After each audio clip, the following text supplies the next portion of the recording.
Dans les villages paisibles, les secrets dorment souvent sous les pierres, jusqu'à ce qu'un souffle les réveille.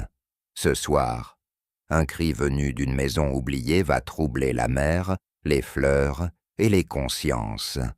Là où tout semblait tranquille, l'ombre d'un passé enfoui s'apprête à ressurgir. Et seul un esprit d'une précision redoutable saura en suivre les traces. Avant de commencer, dis-moi en commentaire, d'où écoutes-tu cette histoire? Et quelle heure est-il chez toi? Prête? Entrons dans l'histoire. À Saint-Aubin-les-Fleurs, le temps semblait s'être arrêté quelque part, entre le parfum du chèvrefeuille et le murmure de la mer. Les après-midi d'été s'étiraient avec la lenteur d'un chat au soleil, et chaque bruit, chaque pas, semblait y prendre une importance presque cérémonielle. Les habitants parlaient en peu, habitués à se comprendre sans mots, et leur journée se ressemblait au point de devenir une seule et longue habitude. Dans les ruelles bordées de roses trémières, le boulanger levait son rideau à la même heure, la cloche de l'église sonnait avec une régularité apaisante, et les enfants riaient sans écho. Mais sous cette immobilité, un frémissement sourd passait parfois, une sorte de méfiance ancienne que nul ne nommait plus. On disait que la lande gardait la mémoire des fautes, que la mer les chuchotait au vent du soir. Cette paix trop parfaite, Poirot l'aurait reconnue entre toutes, celle qui précède le désordre. Installé depuis une semaine à l'hôtel du port, Hercule Poirot goûtait à ce qu'il appelait, non sans ironie, une retraite bien méritée. Ses journées devaient être réglées comme un mécanisme suisse. Lever à 7 heures précises, café noir, promenade de 20 minutes le long de la jetée, puis lecture du matin dans le petit salon au papier peint fané. Même ici, dans cette bourgade, où tout respirait le désordre charmant, il veillait à l'alignement de ses souliers sous le lit, à la symétrie des fleurs dans le vase et à la parfaite netteté du pli de son pantalon. Hastings, s'il avait été là, aurait souri de voir son ami traquer le grain de poussière sur une nappe de lin, comme s'il s'agissait d'un indice criminel. Pourtant, sous cette apparente sérénité, Poirot sentait poindre une légère impatience. Le calme n'était pas son élément naturel, son esprit, trop prompt à l'analyse, avait besoin d'ordre parce qu'il pressentait toujours le chaos. Et dans ce village où tout semblait à sa place, il percevait déjà, sans pouvoir encore la nommer, la dissonance invisible d'une faute passée. Ce matin-là, le soleil filtrait à travers la brume marine, donnant au port l'aspect d'un tableau inachevé. Poirot, chapeau à la main, s'aventura dans la rue principale, observant les rituels du quotidien. Le coiffeur, qui balayait son pas de porte, la boulangère qui bavardait avec un pêcheur, la vieille madame, le moine qui nourrissait son chat d'un air grave. Chaque détail réjouissait son œil méthodique. L'ordre, mon ami, existe même dans la banalité, aurait-il dit à Hastings. Mais soudain, un élément brisa la régularité familière. La postière, une femme vive au visage rougi par le vent, descendait la ruelle en tenant une enveloppe d'une main hésitante. Son regard, troublé, croisa celui de Poirot. « Une lettre étrange », murmura-t-elle à demi, sans s'arrêter. Pas de nom, pas d'adresse claire. Juste la maison de Madame Vernet, là-haut, à Elmgate. Poirot inclina légèrement la tête, intrigué. Il suivit du regard la silhouette de la femme jusqu'à ce qu'elle disparaisse, au tournant du chemin, puis leva les yeux vers les collines. Il n'avait encore jamais entendu ce nom, Elmgate. Pourtant, quelque chose dans cette simple absence d'adresse éveilla en lui un intérêt que la retraite ne suffirait pas à contenir. De retour à l'hôtel, Poirot ne parvint pas à se concentrer sur sa lecture. Son esprit revenait sans cesse à l'enveloppe, sans destinataire. Quelle singulière idée que d'écrire une lettre dépourvue de nom. Il se rappela le geste de la postière, ce mélange de crainte et de curiosité. En fin d'après-midi, il la croisa de nouveau près de la fontaine du marché. Par un détour habile, il évoqua l'affaire. Elle lui répondit, baissant la voix. L'écriture, monsieur, était belle, mais étrangère. Et l'adresse disait seulement « À celui qui sait ce qui s'est passé à Helmgate ». Poirot sentit une fine vibration courir dans sa pensée. Ce n'était pas une lettre ordinaire, c'était une accusation dissimulée sous la forme d'un message poétique. Il remonta la rue lentement, les mains croisées derrière le dos.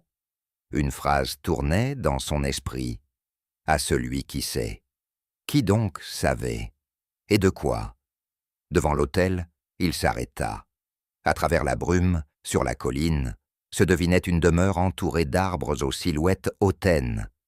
Il n'eut besoin que d'un instant pour comprendre. Helmgate.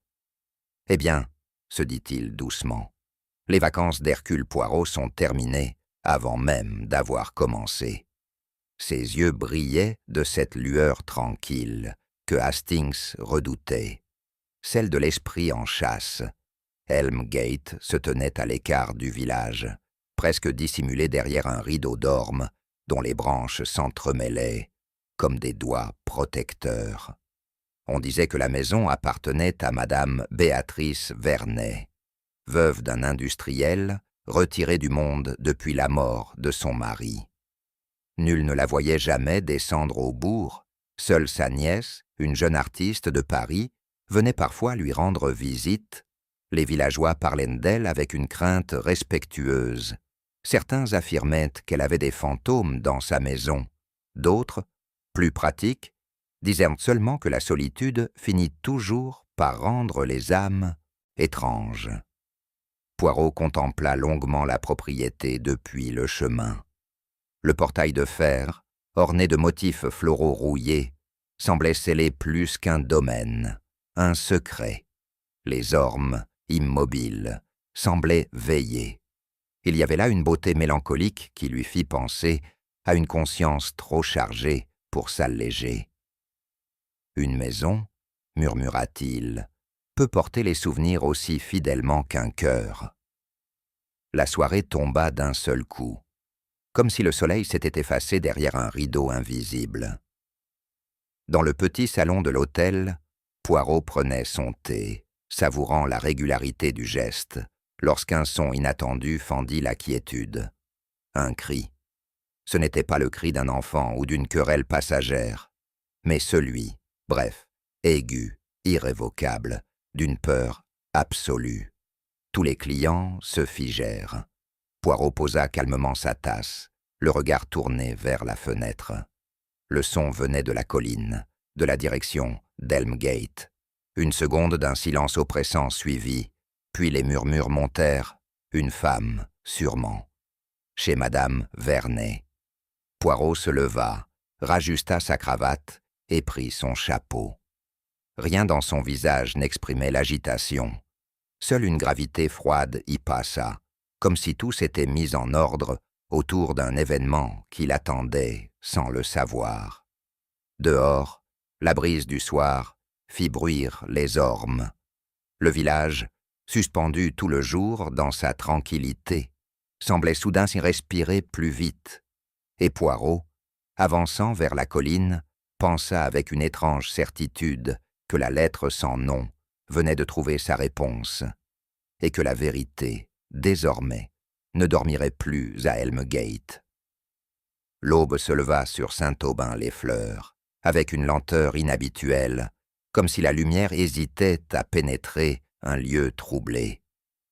Les pêcheurs, déjà sur le port, parlaient à voix basse. Les femmes qui sortaient entacheter leur pain s'arrêtaient, le panier suspendu à la main, pour échanger des regards inquiets. Quelque chose s'était produit, là-haut, du côté d'Helmgate. Les gendarmes, était passé avant le lever du soleil, et depuis, le village tout entier paraissait retenir son souffle. Poirot, de sa fenêtre de l'hôtel du port, observa cette agitation contenue. Une rumeur, vague mais persistante, se propageait. Une femme morte, disait-on.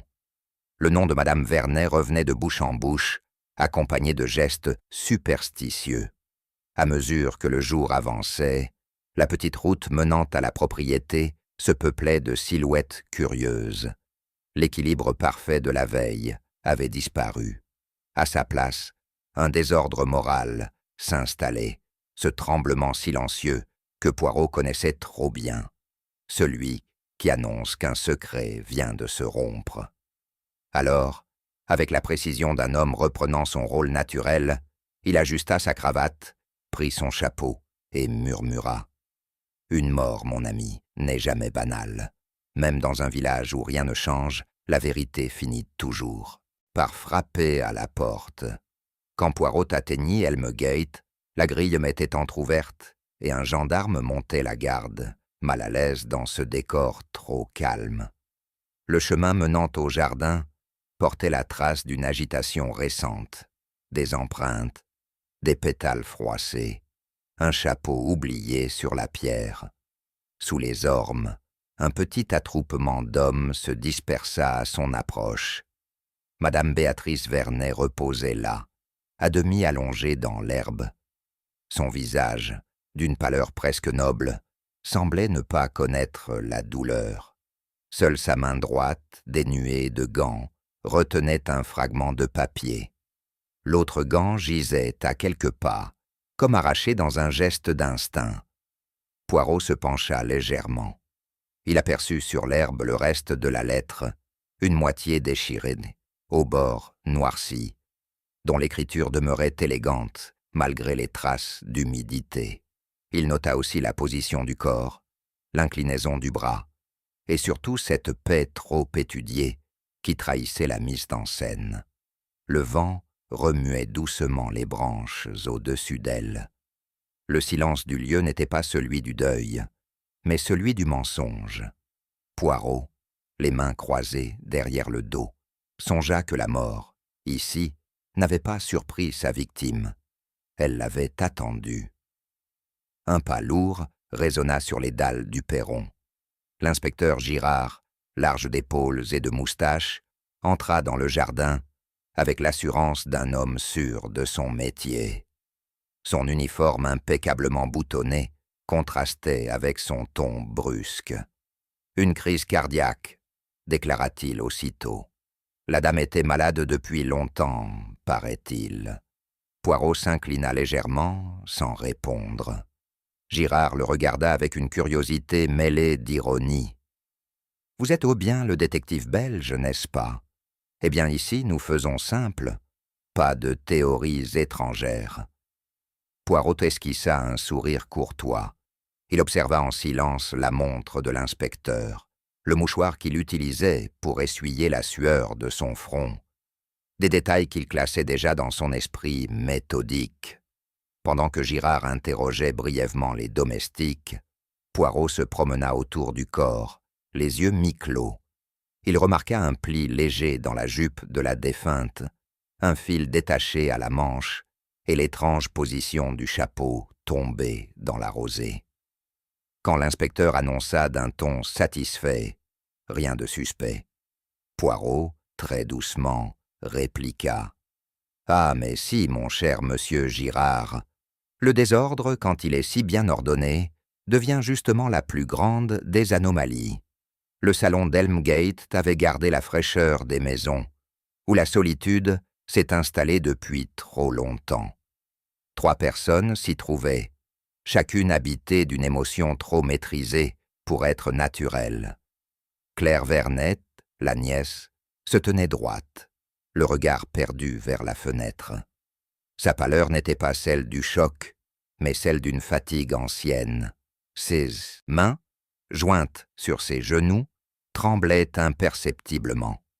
À côté d'elle, le docteur Lucien Moreau, un homme aux traits fins et au regard voilé, parlait à voix basse avec l'inspecteur Girard. Son ton se voulait rassurant. Maladie du cœur, dira-t-il plus tard, inévitable.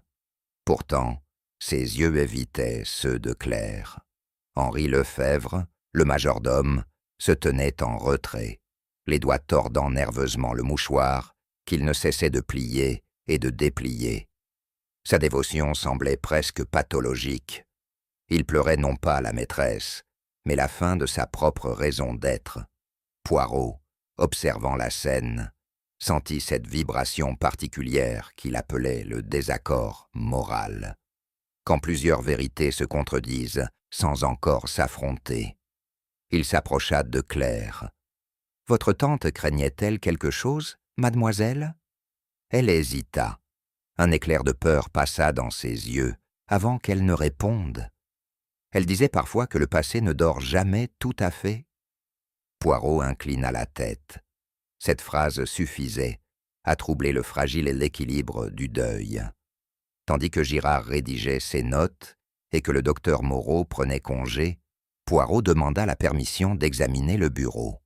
On le laissa faire, sans conviction.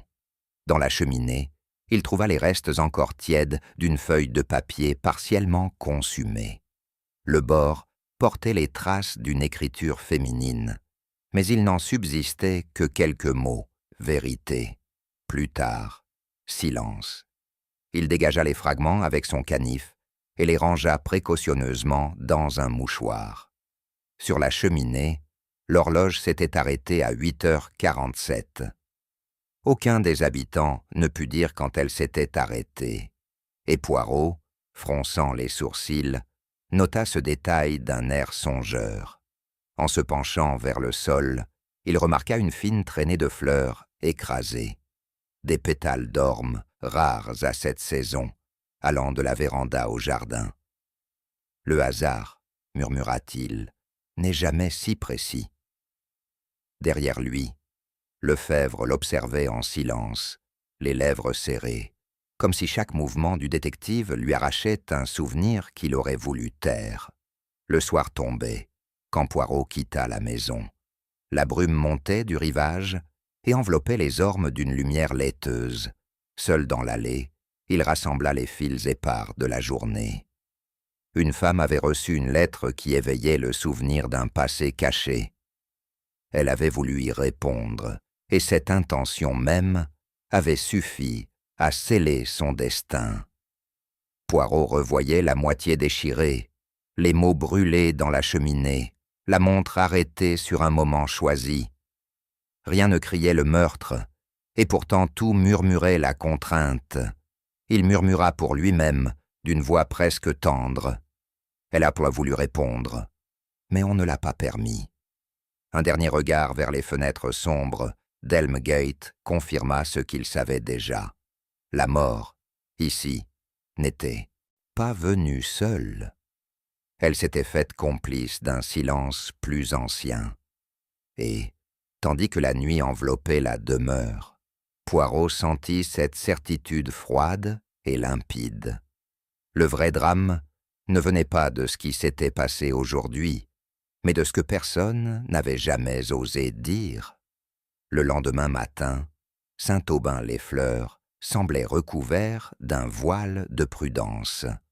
On n'y parlait pas fort, mais on parlait sans cesse. Dans la place du marché, les commères se penchaient l'une vers l'autre, les yeux brillants d'une curiosité mêlée de crainte. Chaque phrase sur Madame Vernet se terminait par un soupir, un haussement d'épaule ou un regard de côté. Poirot, accompagné de Hastings, traversait lentement la place, écoutant ces murmures comme on écouterait un orchestre dont chaque instrument joue une vérité différente. Les mots « châtiment »,« solitude »,« expiation » revenaient là souvent, comme des refrains dans une chanson d'hiver. Hastings, indigné par tant de médisance, s'en ouvrit à son ami. Ces gens parlent d'une femme morte avec bien peu de charité. Poirot lui répondit doucement. La charité, mon ami, n'est pas une habitude française. Ils jugent, voilà tout. Mais remarquez ceci. Le ton n'est pas celui de la haine, c'est celui de la peur. Autour d'eux, les marchands repliaient leurs étals sous le vent. Le calme apparent du village n'était qu'un déguisement. Derrière chaque sourire, une opinion attendait d'être prononcée.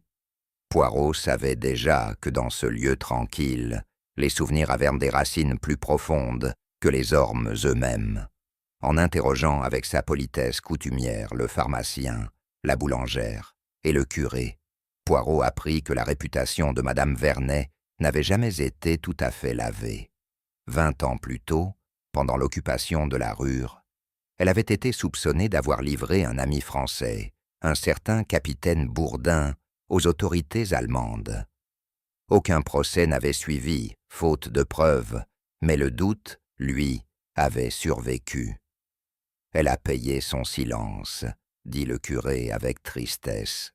Certains disent qu'elle s'est retirée ici pour se racheter, d'autres qu'elle craignait toujours qu'on découvre la vérité. Poirot hocha lentement la tête. Le passé, songea-t-il, ne meurt pas. Il s'endort, attendant qu'un bruit le réveille. Hastings, plus pragmatique, répliqua. Peut-être qu'elle était innocente, tout simplement. Les gens aiment inventer des drames. Poirot sourit avec indulgence. Vous avez raison, mon ami. Mais l'imagination d'un village est comme un feu de cheminée. Elle brûle longtemps, même quand on croit les braises éteintes. Ainsi, la mort de Madame Vernet ne paraissait plus un simple accident. Elle résonnait désormais comme la dernière note d'une chanson entamée 20 ans auparavant. En quittant la place, Poirot et Hastings furent témoins d'une querelle entre deux hommes près de la fontaine. Le premier, un ancien marin à la barbe blanche, affirmait que Madame Vernet avait été une sainte femme, injustement calomniée. Le second, un menuisier au regard dur, l'interrompit sèchement. Sainte? Elle a trahi un soldat français.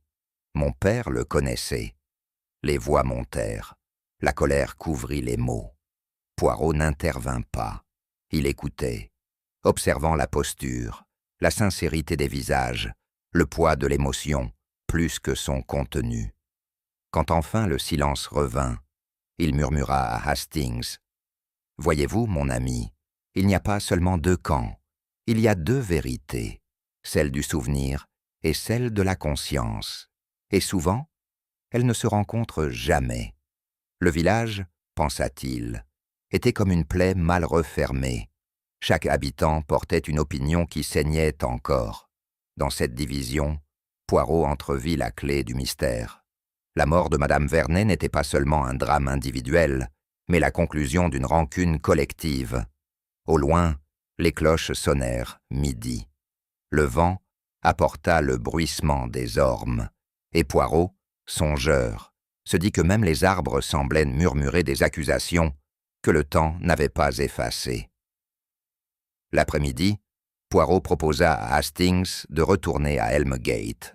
Le soleil bas projetait sur le jardin une lumière dorée qui soulignait la symétrie parfaite des allées. Deux statues de pierre, semblables et opposées, encadraient le perron. Les bassins reflétèrent les nuages comme des yeux immobiles. « Remarquez, dit Poirot en s'arrêtant, le goût de Madame Vernet pour l'ordre.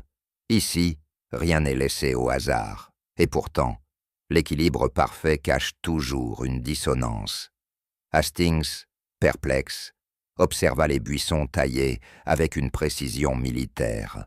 « Vous croyez que ce jardin a quelque chose à dire ?» Poirot sourit. « Tout jardin parle, mon ami. » Celui-ci crie la peur du désordre, la peur du souvenir. En suivant le sentier principal, ils passèrent devant une série de miroirs de jardin disposés de manière à refléter les allées en double. Le détective s'y arrêta, intrigué. « Voyez-vous, Hastings, la conscience humaine agit de même. Elle crée des symétries pour ne pas affronter ce qu'elle cache. » Le vent se leva, agitant la surface de l'eau. Les reflets se brisèrent, et pendant un instant, l'image de Poirot et celles de Hastings se déformèrent, comme si le jardin lui-même cherchait à dissoudre leurs contours. Poirot détourna le regard. Dans cet ordre si parfait, il sentait la trace d'une lutte intérieure, celle d'une femme cherchant à dissimuler sa faute sous la géométrie du remords. En fin de journée, Poirot fut reçu dans le petit salon par Claire Vernet. La jeune femme semblait épuisée. Ses yeux portèrent la marque de nuit sans sommeil. Elle lui versa le thé d'une main tremblante. « Ma tante disait souvent qu'elle n'échapperait pas à son passé, commença-t-elle d'une voix brisée. Ces dernières semaines, elle ne dormait plus. Elle se levait la nuit, allait dans le jardin, murmurait des mots que je ne comprenais pas. Poirot resta silencieux, l'encourageant d'un léger hochement de tête. 2 jours avant sa mort, poursuivit-elle. Je l'ai surprise devant la fenêtre, très pâle. Elle répétait « Il m'a retrouvé. Il m'a retrouvé enfin. » « Il » demanda Poirot doucement. Elle n'a jamais voulu me dire qui. J'ai cru d'abord à une hallucination, mais depuis... Elle s'interrompit, puis ajouta dans un souffle « Ce cri, monsieur Poirot, celui qu'on a entendu. J'ai su à cet instant qu'elle avait vu ce qu'elle redoutait. » Poirot se leva, les mains jointes dans le dos. Dans le miroir au-dessus de la cheminée, il croisa son propre regard, et il pensa que, plus souvent qu'on ne le croit, la peur précède le crime, comme une ombre fidèle qui attend simplement son heure pour se révéler.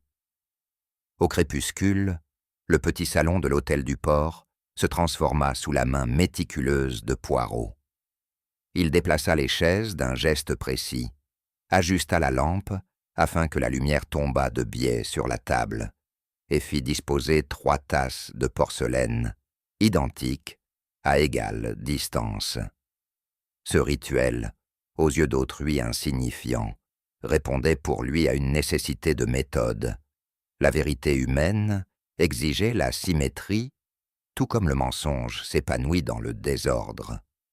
Hastings, témoin amusé, nota que son ami paraissait plus concentré que lors d'une partie d'échecs. « Vous attendez vos invités, Poirot ?»« Naturellement, mon cher. 3 personnes, 3 vérités. Et avec un peu de chance, une contradiction. » Les invités ne tardèrent pas à se succéder.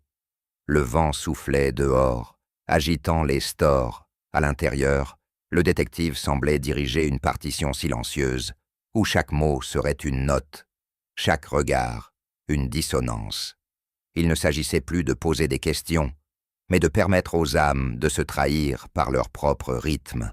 Car, comme il le disait souvent, l'homme qui ment à autrui finit toujours par mentir à lui-même. Et c'est dans ce mensonge intime que Poirot savait trouver la clé des crimes. Le premier à paraître fut le docteur Lucien Moreau. Grand, soigneusement vêtu, il portait encore l'ombre d'un chagrin contenu. Il s'assit avec la lenteur d'un homme sûr de son rôle, celui du témoin raisonnable. « Madame Vernet souffrait d'un cœur fragile, » déclara-t-il, presque sur le ton d'un diagnostic récité. Ce n'est qu'une malheureuse coïncidence si sa mort survint peu après un choc émotionnel. Poirot hocha la tête, l'air aimablement distrait, mais ses yeux observaient le moindre détail. La crispation du poignet, la voix qui s'accélérait sur certains mots, cette gêne imperceptible lorsqu'il prononçait le nom de la défunte. « Vous l'estimiez beaucoup ?» demanda Poirot. « C'était une amie de longue date, une femme que j'admirais. » Le ton avait changé. Trop rapide, trop défensif. Poirot se pencha, les doigts croisés. « Pourtant, docteur, l'admiration est une émotion exigeante. Elle ne pardonne pas la faiblesse. » Un silence suivit, lourd et éloquent. Moreau détourna le regard vers la fenêtre, où la lumière déclinait. Poirot ne dit plus rien. Il savait déjà que ce médecin, si prompt à parler du cœur, cachait dans le sien une irritation plus forte que le deuil. Quand le docteur se leva enfin, Poirot nota une évidence. Il avait décrit une maladie, non pas celle de Madame Vernet, mais la sienne. La seconde visiteuse entra avec cette retenue propre aux âmes tourmentées. Claire Vernet semblait encore plus pâle qu'à leur dernière entrevue. Ses doigts s'attardaient sur le tissu de sa robe, comme si elle cherchait à y trouver refuge. « Vous m'aviez parlé, mademoiselle, d'un étranger aperçu près des falaises ?» demanda Poirot d'une voix douce. Elle acquiesça.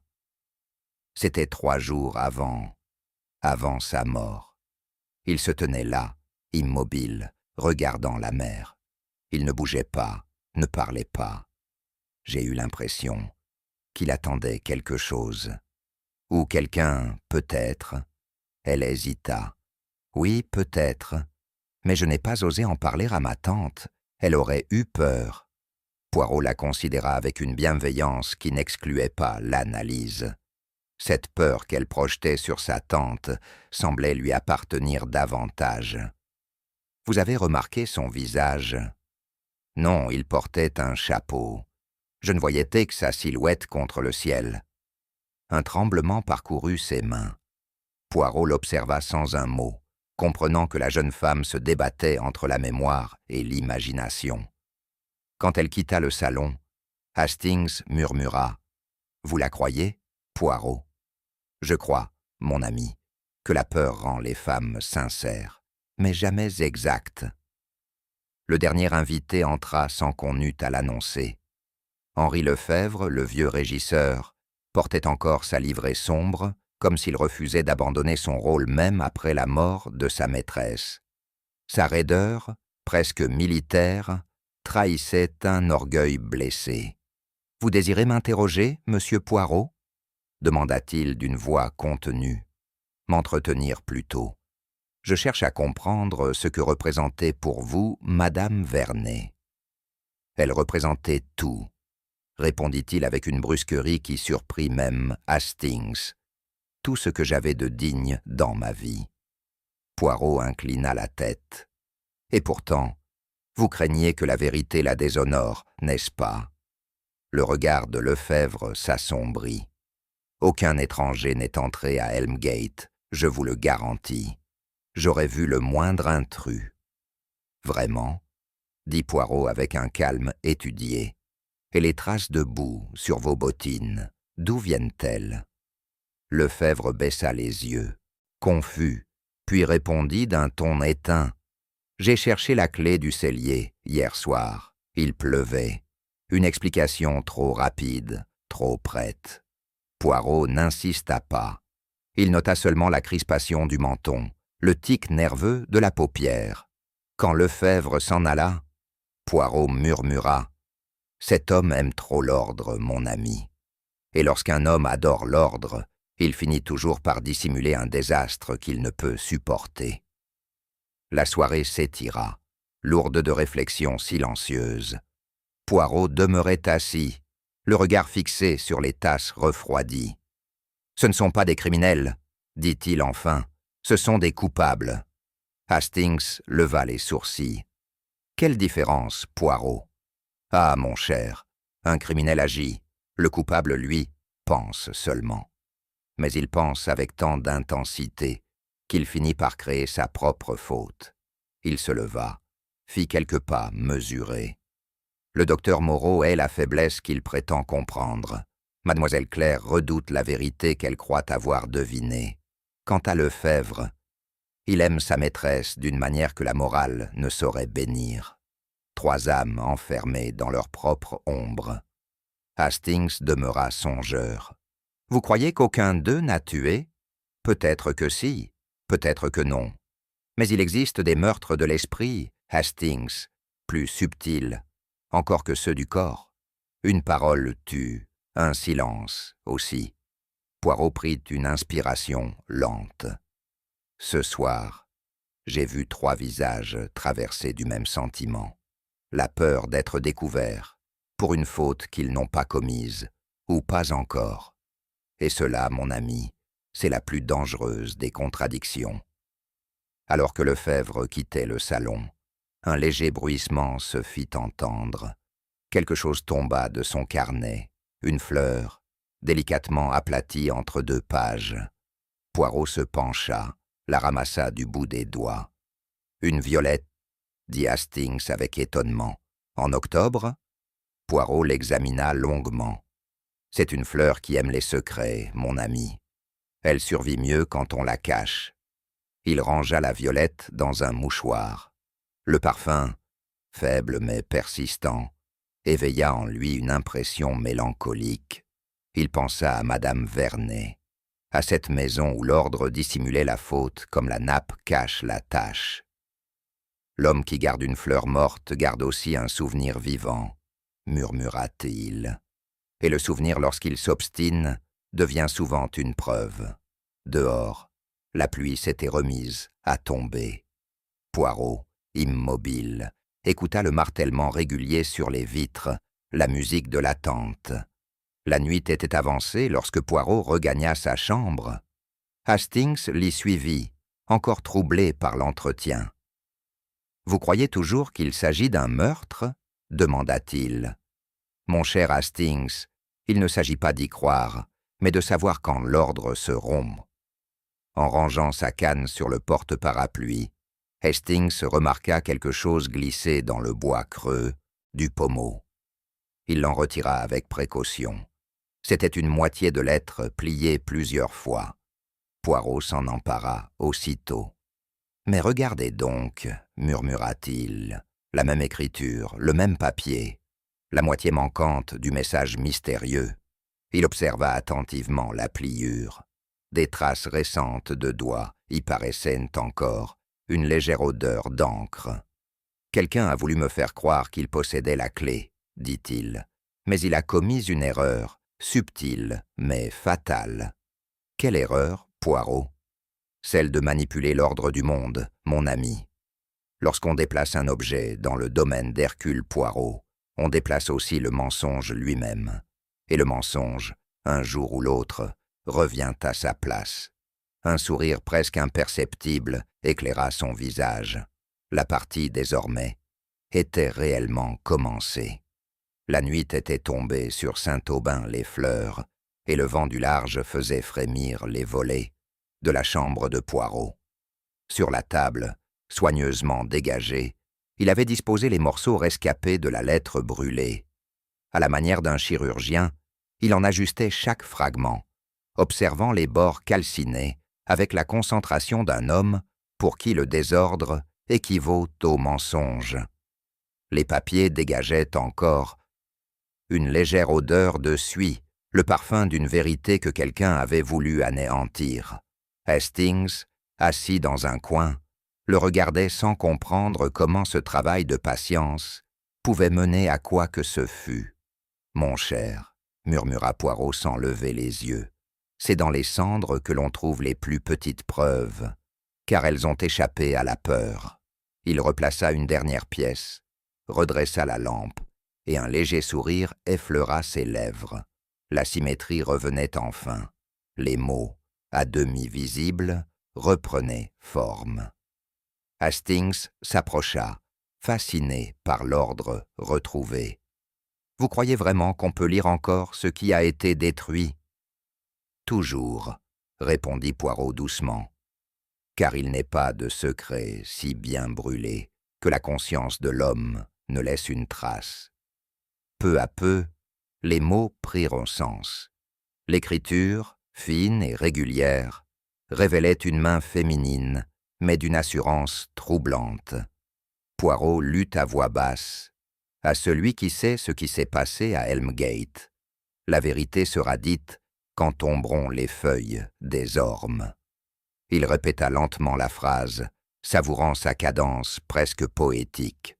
Une menace ? Une promesse ? Peut-être les deux. Ce ton prophétique n'appartenait pas à la colère, mais à la justice. Hastings, penché sur la table, fronça les sourcils. « On dirait une énigme, Poirot. » »« Non, mon ami, c'est un calendrier moral. Les feuilles tombent, la vérité aussi. » Il observa la pliure du papier. La lettre avait été manipulée récemment. peut-être même avant la mort de Madame Vernet. Un message venu du passé pour annoncer un jugement retardé.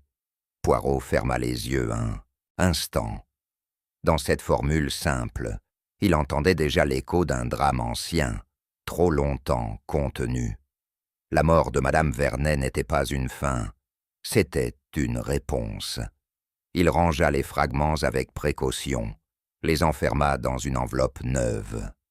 Les cendres parlent, Hastings, mais elles ne mentent pas. Ce qu'elles murmurent ce soir, c'est qu'un crime ancien se souvient de lui-même. Dès le lendemain, Poirot entreprit de consulter les registres de la mairie, un bâtiment modeste où les papiers d'autrefois dormaient dans la poussière. Les pages jaunies racontaient une autre époque, celle où Elmgate était pleine de vie, peuplée de domestiques, de réceptions, de musique. Parmi les noms effacés par le temps, un seul revint avec insistance, Lucille Bertin, jeune femme de chambre disparue un soir de 1914, officiellement partie sans prévenir, mais dont aucun villageois n'avait jamais oublié le sourire. Une disparition malheureuse, expliqua la vieille archiviste.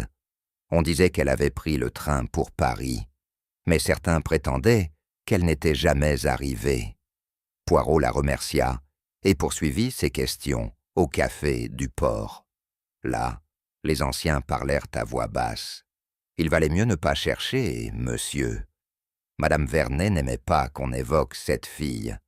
Ce nom, jadis murmuré, semblait soudain rallumer de vieilles peurs.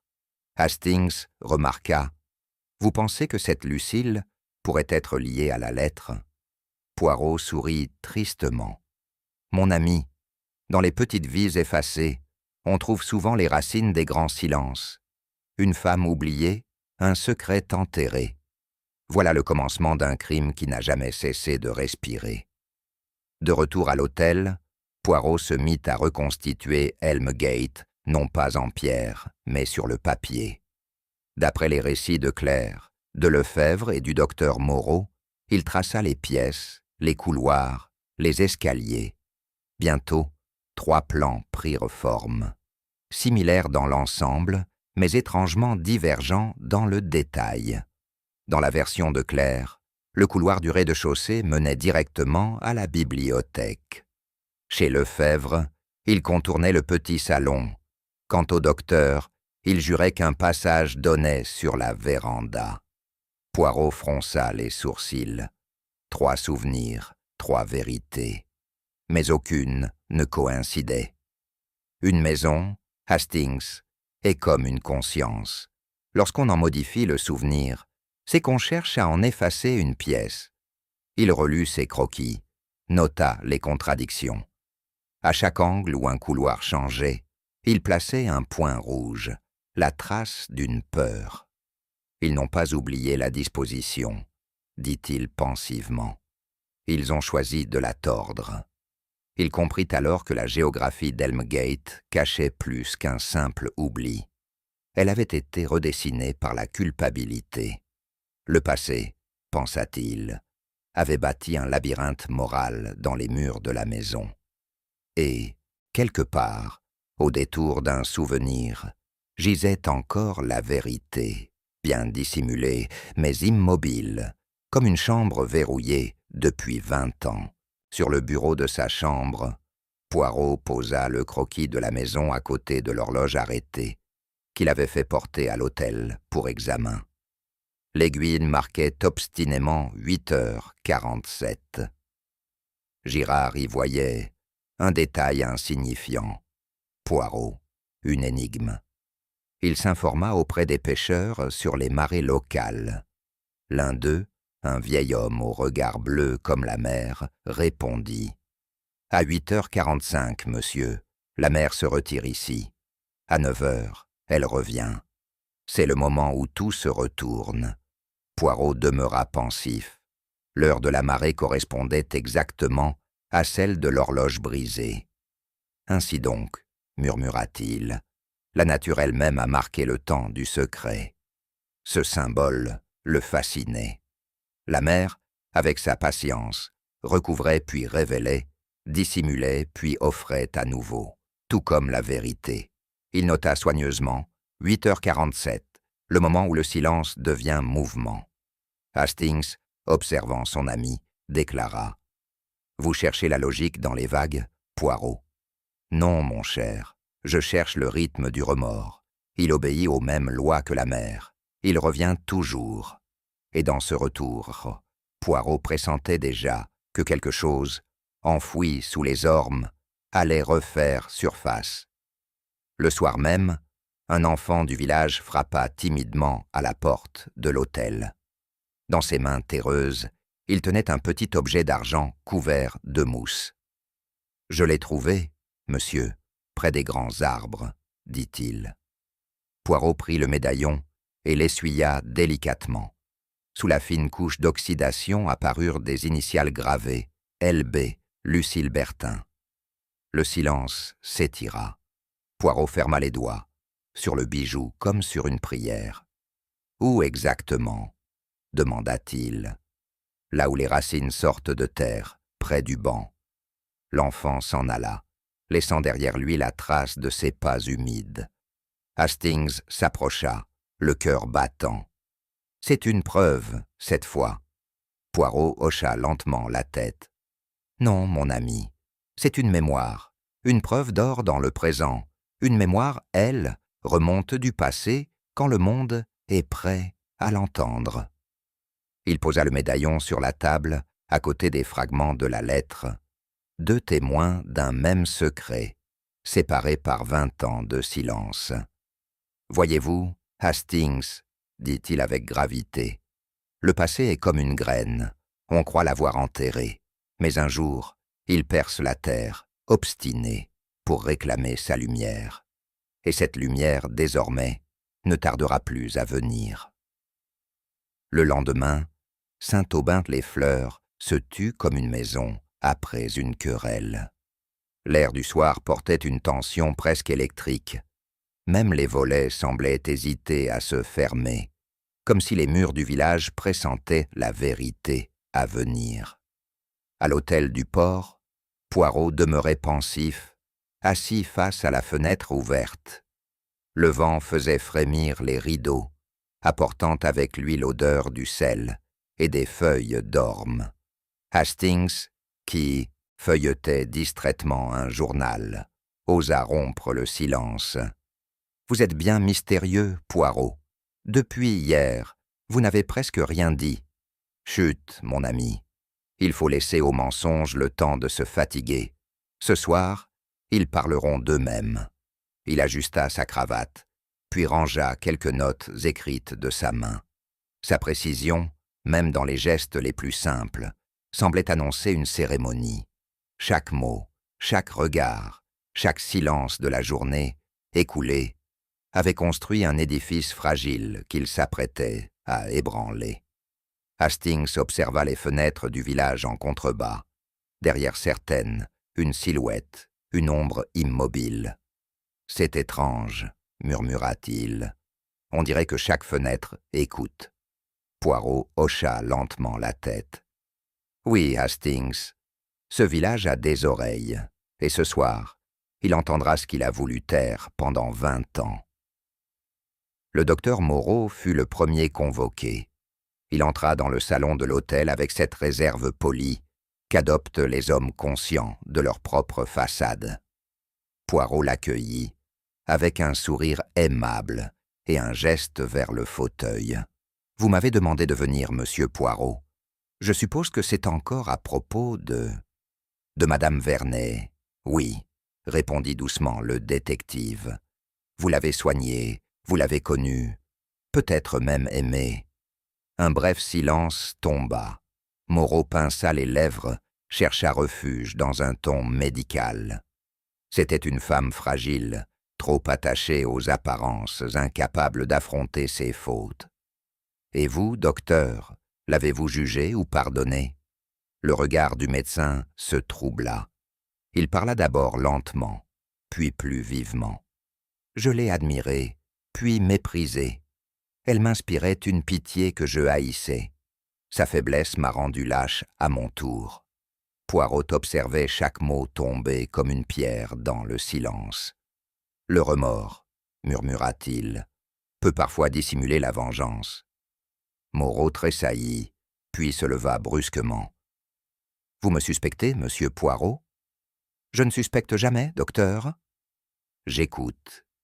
Et ce soir, j'ai entendu le cri d'un homme qui s'en veut d'avoir trop aimé. » Quand il fut parti, Poirot resta pensif. Les regrets de Moreau sonnèrent justes, mais un regret peut cacher une faute aussi sûrement qu'une confession la révèle. Claire Vernet entra peu après, les traits tirés, le regard encore embué d'inquiétude. Ses mains tremblaient légèrement lorsqu'elle s'assit, et sa voix, quand elle parla, semblait sortir d'un rêve. « Ma tante voulait vendre Elmgate, dit-elle. Elle disait qu'elle en avait assez des souvenirs. Elle voulait partir pour Genève, recommencer. » Poirot pencha la tête. Recommencer ou fuir. « Peut-être les deux, admit-elle. J'ai cru qu'elle voulait retrouver la paix.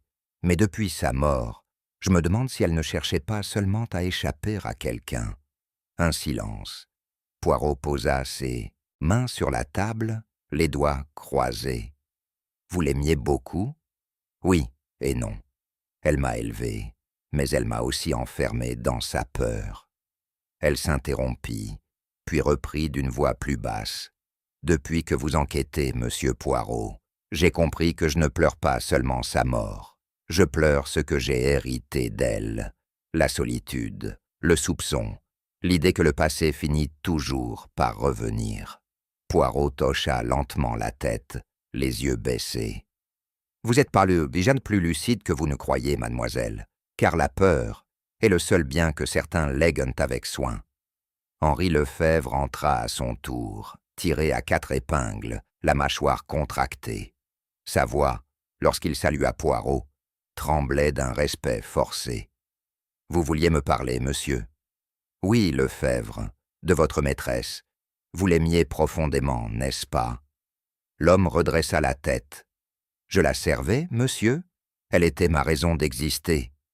Et pourtant, il me semble que cette raison s'est changée en fardeau. » Lefebvre serra les poings. « Elle m'avait promis de ne jamais vendre la maison.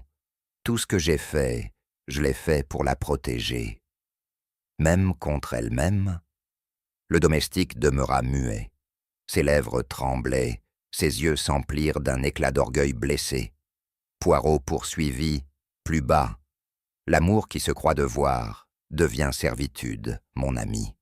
Et la servitude nourrit la haine. » Lefebvre bondit presque de sa chaise. « Vous ne savez rien !» cria-t-il. « Personne ne comprenait madame Vernet comme moi. »« Peut-être, » dit Poirot calmement, « mais je crains que votre dévotion n'ait été plus jalouse que fidèle. » Un silence s'abattit. L'homme se rassit lentement, vidé de sa colère. Poirot l'observa longuement. Dans ses yeux, il voyait une âme déchirée, oscillant entre la loyauté et le ressentiment, ce terrain instable où le crime, parfois, trouve racine. Quand Lefebvre eut quitté la pièce, Poirot resta immobile, les bras croisés derrière le dos. Hastings, troublé, rompit le silence. « Ces gens m'effraient, Poirot. Chacun semble coupable à sa manière. » Poirot sourit avec mélancolie. « C'est la nature humaine, mon ami. La passion est comme un miroir. Elle renvoie la lumière et l'ombre ensemble. » Il s'approcha de la fenêtre. « Dévotion et haine, voyez-vous, ne sont que deux reflets d'un même amour. L'un veut posséder, l'autre punir. Les deux détruisent. » Hastings secoua la tête. « Vous parlez comme un philosophe, comme un psychologue, Hastings. L'âme humaine ne tue pas toujours par cruauté, mais par excès de sentiment. » Il se tourna vers son ami, le regard soudain grave. « C'est pourquoi il faut se méfier des cœurs fidèles. Ils sont capables de tout, sauf d'oublier. » Et dans cette phrase, il y avait moins un jugement qu'une certitude, celle d'un homme qui avait trop souvent vu la tendresse se changer en poison. Resté seul quelques instants, Poirot prit le mouchoir dont Lefebvre s'était servi pour s'essuyer les mains. Sur le tissu, il distingua une trace sombre. Il huma légèrement. De l'encre. Sous ses ongles, lors de l'entretien, il avait aperçu des marques identiques. Cette encre, Poirot la connaissait. La même que celle utilisée pour les lettres de Madame Vernet. La même que celle retrouvée, à demi consumée, dans la cheminée du bureau. Il posa le mouchoir sur la table, méditant.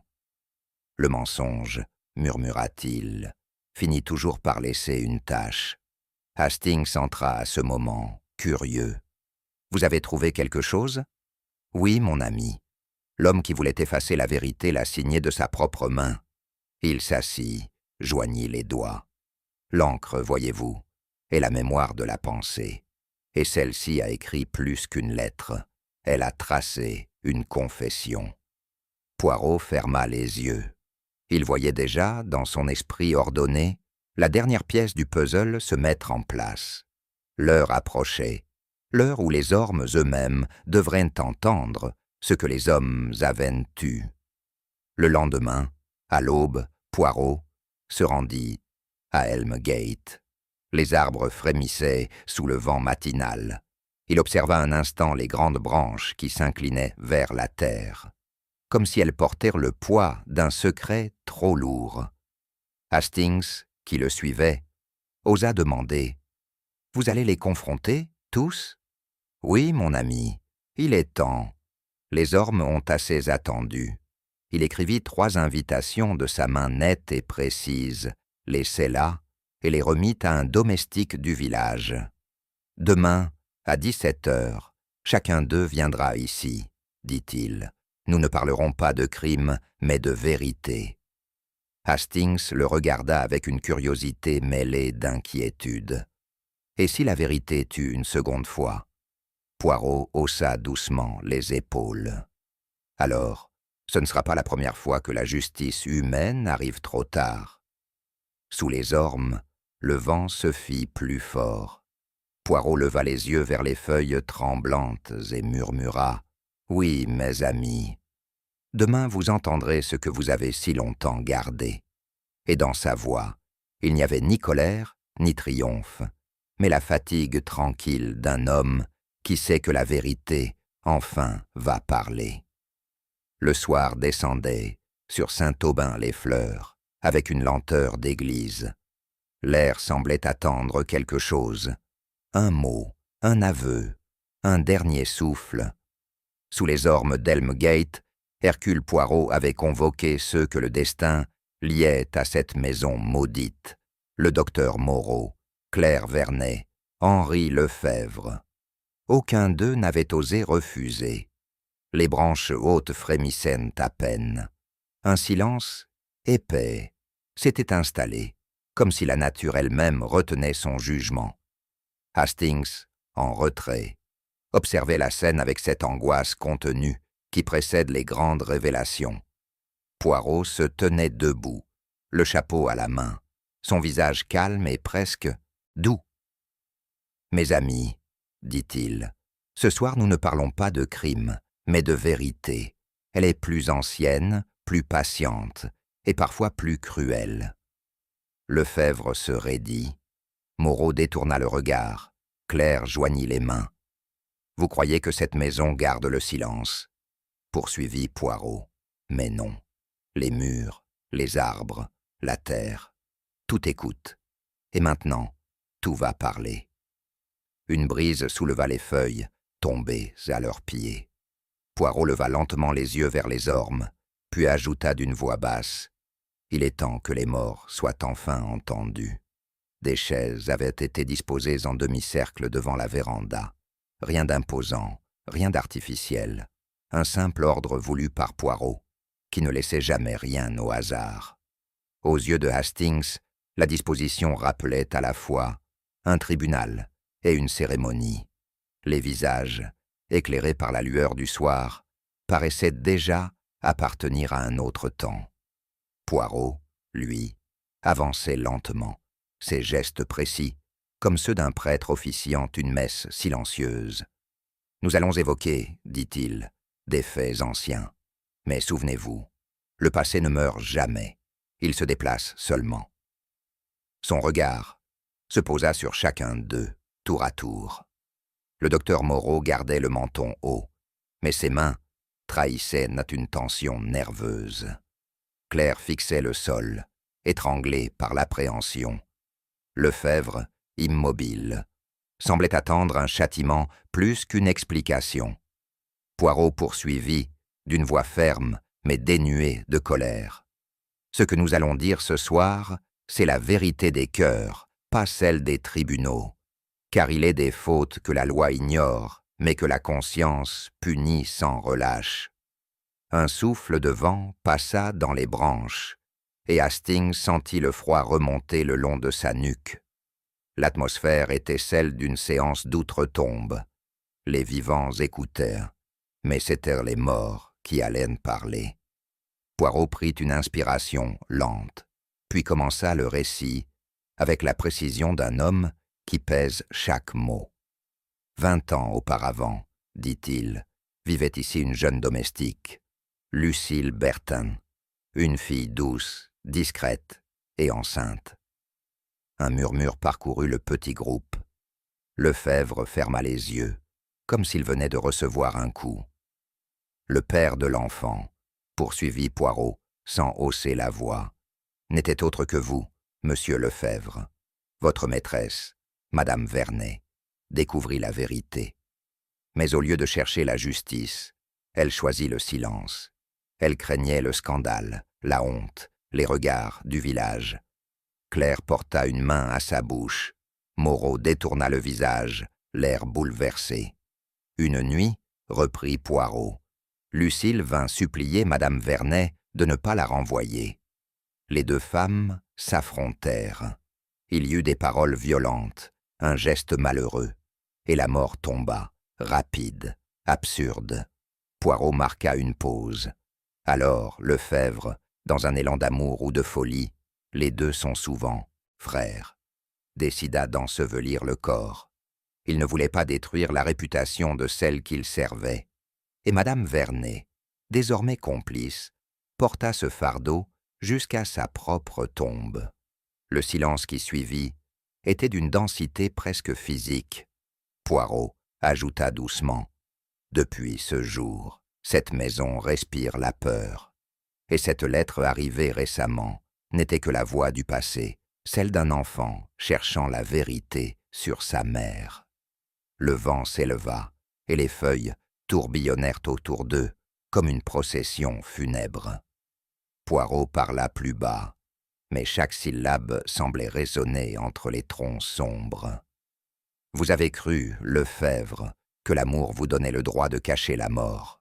Vous vous êtes fait le fossoyeur du silence, pensant protéger le nom d'une femme. Mais les ormes, eux, ne dorment jamais. Lefebvre fixait le sol, ses épaules tremblaient. J'ai voulu lui éviter la honte, murmura-t-il. Et vous avez enterré la vérité, répliqua Poirot doucement. Sous ces arbres, là où l'enfant du village a retrouvé le médaillon, vous avez donné au jardin la plus terrible des nourritures, un secret. Poirot désigna du geste le sol. Regardez ces ormes, comme ils ont grandi. Leur beauté vient du remords. C'est ainsi, mes amis, que la conscience fleurit sur la corruption. Le docteur Moreau détourna les yeux, submergé. Claire, en larmes, murmura une prière. Poirot poursuivit avec gravité. Madame Vernet a cru qu'en se taisant, elle préservait son âme. Elle s'est trompée. Le silence est un poison lent.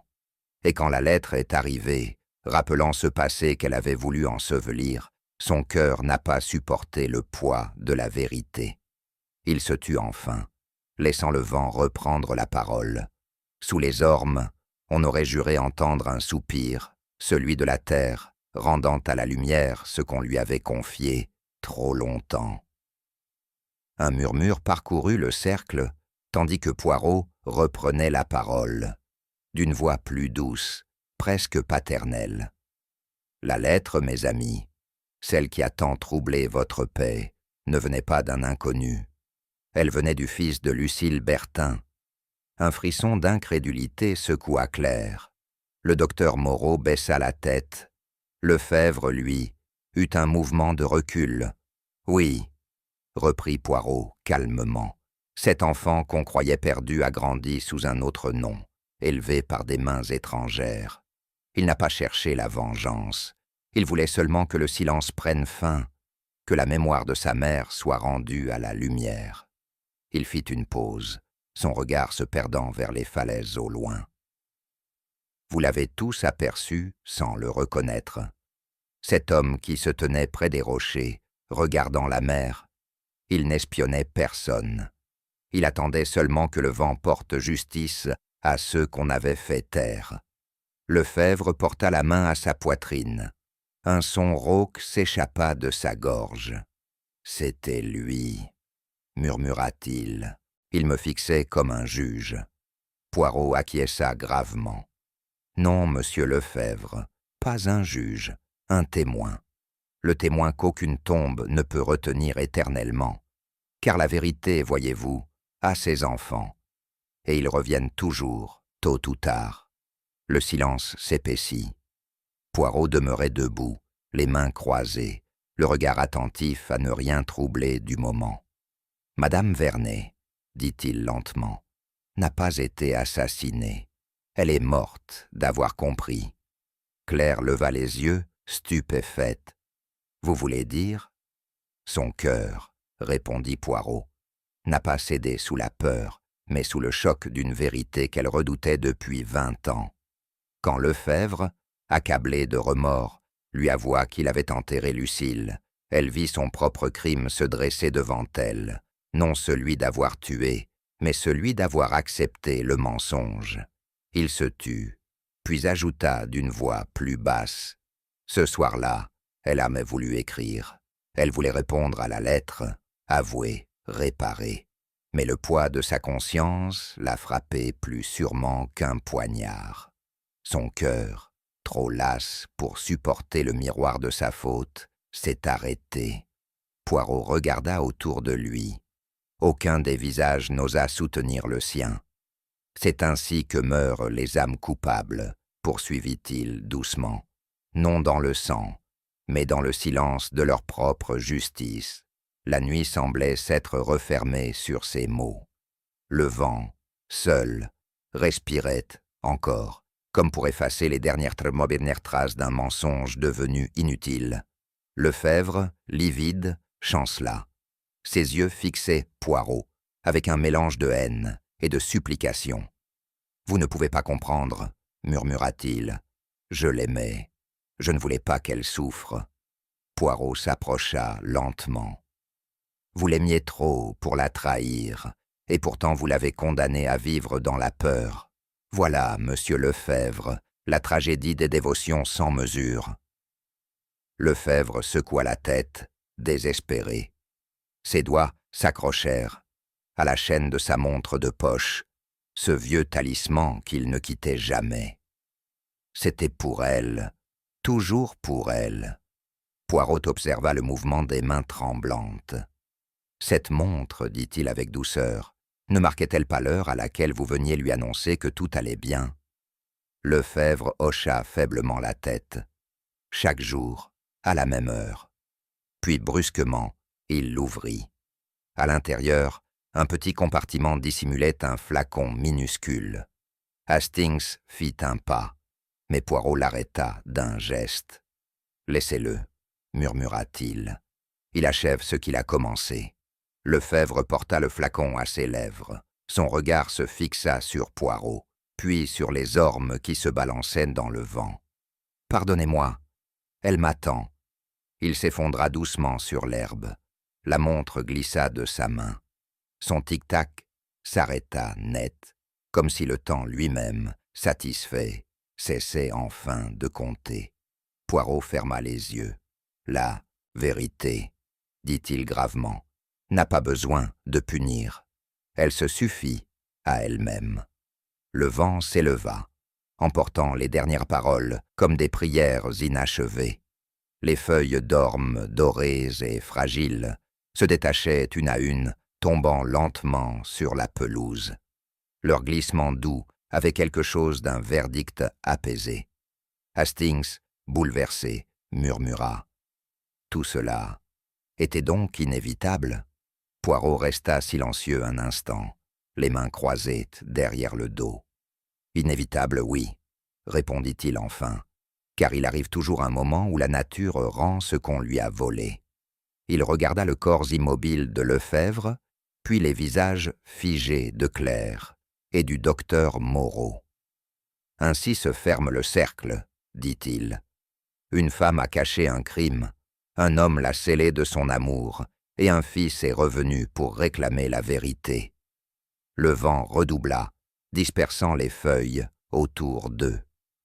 Poirot suivit du regard ce mouvement lent et régulier, comme une cérémonie invisible.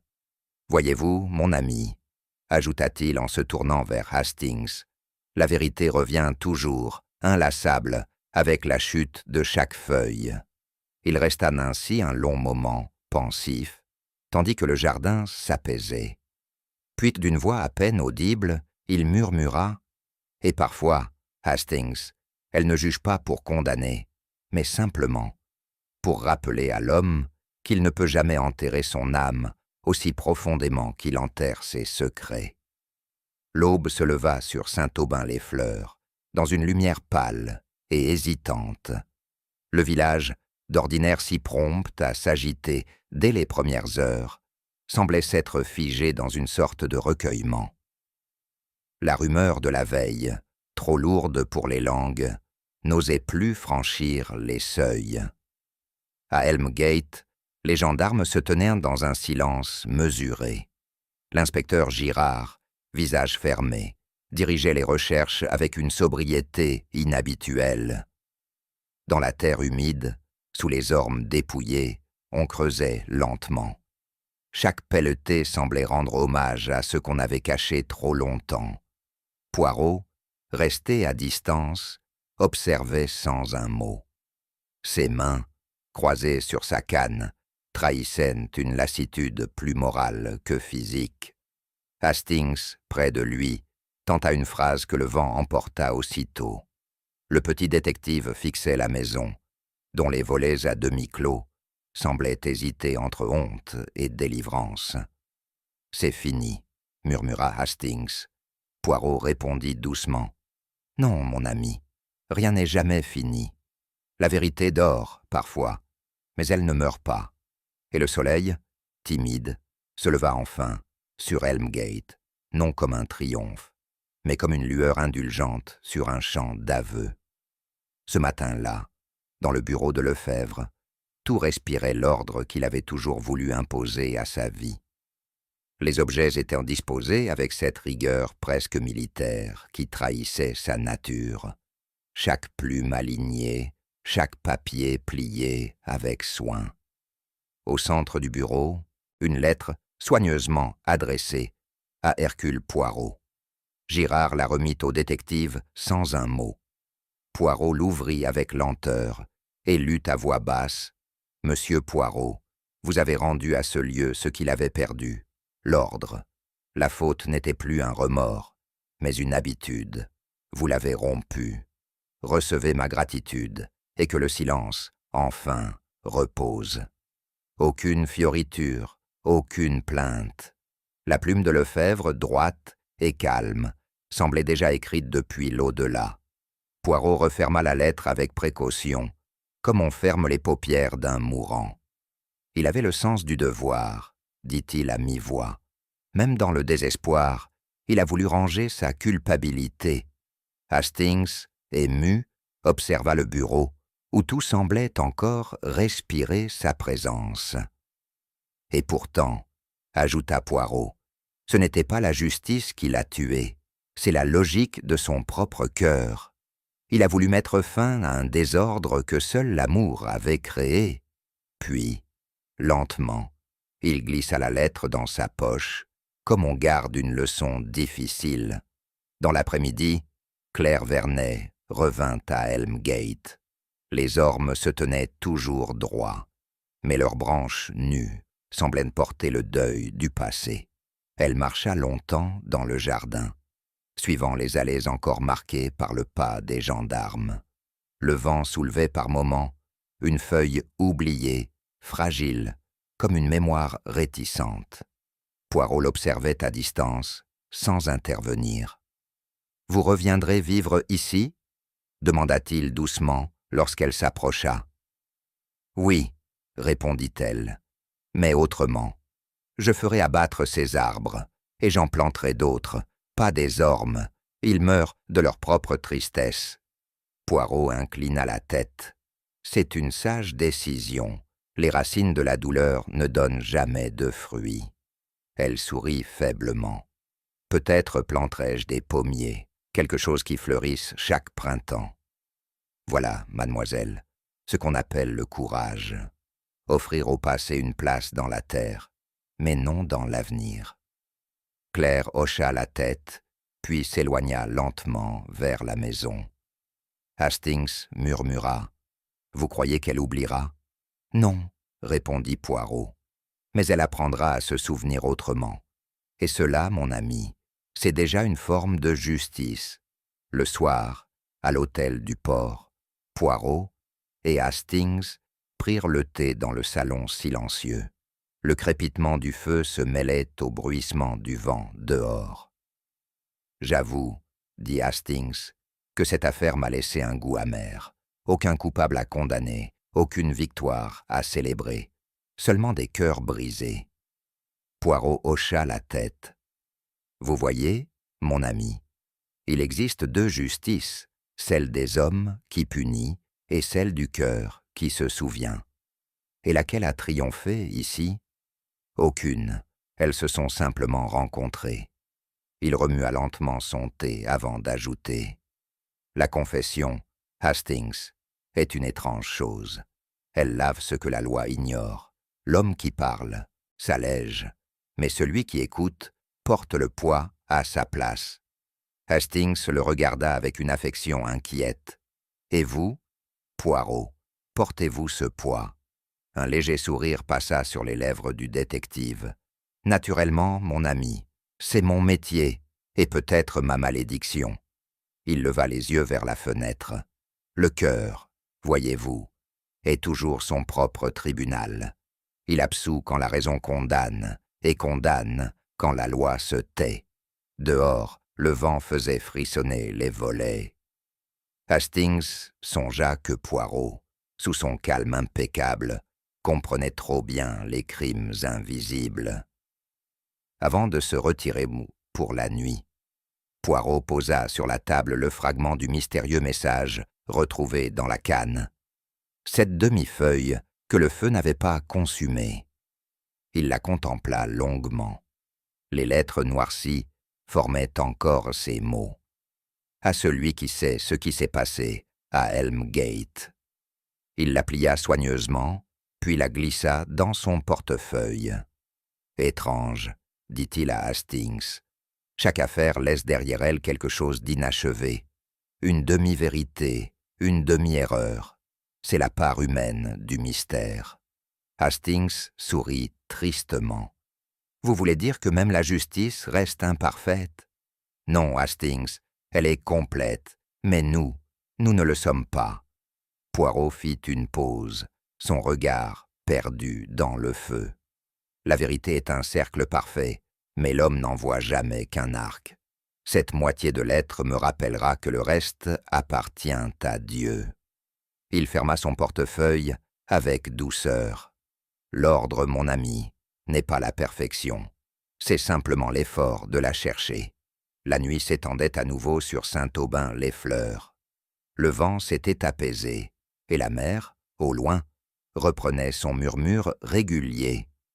Poirot, à la fenêtre, écoutait sans parler. Derrière lui, Hastings s'assoupissait dans un fauteuil, comme apaisé par ce rythme immuable. Le détective ferma les yeux. L'affaire d'Elmgate lui paraissait déjà se dissoudre dans la brume du souvenir. Et pourtant, certaines histoires laissent une empreinte plus profonde que le crime lui-même. Il pensa à Béatrice Vernet, à Lefebvre, à Lucile, à ce fils venu réclamer la vérité. des vies entremêlées comme des vagues sur la même grève. Et dans le souffle du large, il crut entendre la question que la mer posait depuis toujours. Combien de vérités une âme peut-elle supporter sans se briser? Poirot esquissa un sourire mélancolique. « C'est une question sans réponse, » murmura-t-il. « Mais elle suffit à rappeler aux hommes qu'ils ne sont pas faits pour tout comprendre. » Puis il éteignit la lampe. Dans l'obscurité, seule la mer parlait encore, gardienne éternelle des secrets et des confessions. Parfois, la vérité ne frappe pas comme un tonnerre. Elle s'installe doucement, comme la brume du matin après la tempête. Et vous, auriez-vous eu le courage de regarder votre propre passé en face, avant qu'il ne réclame justice? Si cette enquête vous a captivé, likez la vidéo, abonnez-vous et partagez cette histoire avec ceux qui aiment les mystères, où le cœur parle autant que la raison. Car, au fond, chaque âme cache peut-être son propre Helmgate, où le silence attend d'être entendu.